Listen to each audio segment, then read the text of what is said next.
Hello everybody.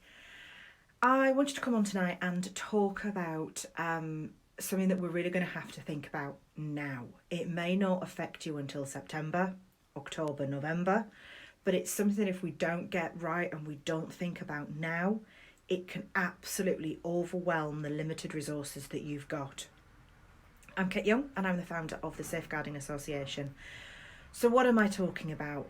Well, I'm talking about the tsunami of cases of a safeguarding nature that are headed our way.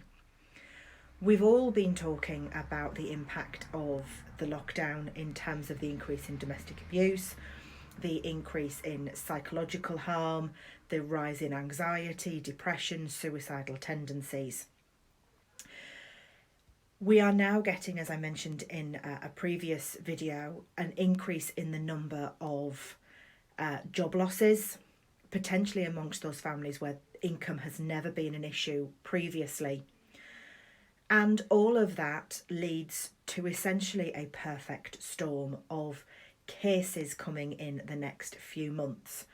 Now, quite when it will hit, we can't say for definite. Children need to feel secure when they're going to make a disclosure or tell somebody that something's not right. They need to feel safe. They need to know that what they say is going to be trusted and they're not going to be ignored. Now, that can take a matter of weeks. It could take a matter of months. And the changing picture in terms of how we're coming out of this lockdown and what our environment from an education perspective is going to look like in the new academic year is going to have an impact on that. But we know it's coming. So that means as a senior lead, you must have a strategy in place. You don't have unlimited resources.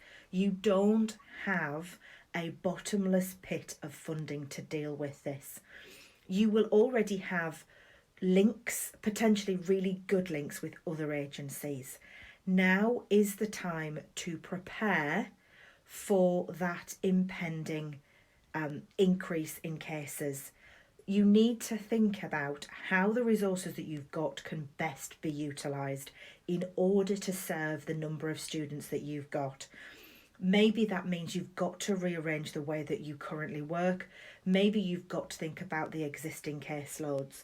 Maybe you've also got to think about the way that you work with your external agencies. Do you have a good relationship with them? Can you refer families to them? What's your relationship like with those charities, with your early help team, with your local authority designated officer? All of those things are really, really going to make a difference as to how you can best protect your students and ultimately keep them safe in the new academic year. I appreciate we are literally just coming to the close for some of us of the summer term as is, and we really don't know what the September 2020 term is going to look like. But you need to take steps now so that you have a plan, you have a strategy that you can implement to make sure that you are best using the resources you have so that your staff and yourself are not utterly overwhelmed when this influx of cases hits, and you are in a good and strong position to best support those students who need it.